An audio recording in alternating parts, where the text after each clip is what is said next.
Found out I've been dating my father for almost 4 months. So I've never met my dad. He ran off when my mom found out she was pregnant with me. My brother was only 8 months old at the time, so he also has no memory of him. There are no pictures of him anywhere and my mom hates talking about him. All I know is that he was emotionally hurtful to her and a real jerk. I, 25 male, have a thing for older men. Call it daddy issues or a fetish or whatever you want, but I pretty much only date or make love with men 40 and up. My family doesn't know this or that I'm gay for that matter. It wouldn't be an issue, they just never ask. We don't really share personal things like that. About 6 months ago I met David at a club. We hit it off great. He's in great shape for his age, supposedly 43, although that's a lie. He's actually 47 as I've found out. Really attractive, charming, etc.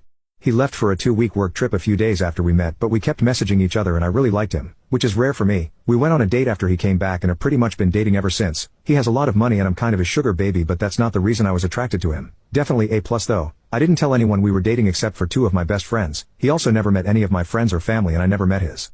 This changed last night. We were at a restaurant when out of the corner of my eye I spotted my mom. I don't live at home and we only usually text if we need something. So I didn't know she'd be there, and to be honest I still don't know why she was. She hates going out and thinks it's a waste of money. She had not seen us yet, but David noticed me looking at her. I'll forever remember the way his face changed when he saw her. His expression went from his casual, charming smile he always had to this blank, panicked look. I obviously noticed and got a really bad feeling. So I asked him what's wrong and he just got up and excused himself. I kept asking him where he was going and grabbed him so he couldn't just leave. At this point I was really confused and suspicious, but I would have never guessed what would happen next. I don't think anything could ever prepare me for it.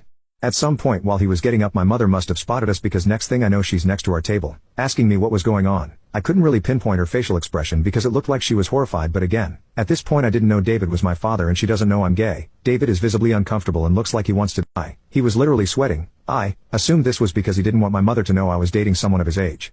I was about to try to explain what was going on to my mom when she said, "Why would you go behind my back like this?" I was so confused, because again, I didn't know he was my dad, so like what was she going on about? She probably assumed I had looked for and met up with my father without talking to her about it despite her telling us how badly he treated her. To me, however, it seemed like she was acting crazy for no reason. I kind of took it personally and thought she was trying to tell me who to date and what to do, so I casually told her that I was just on a date with my boyfriend and I tried to grab David's hand but he just jumped up and ran away.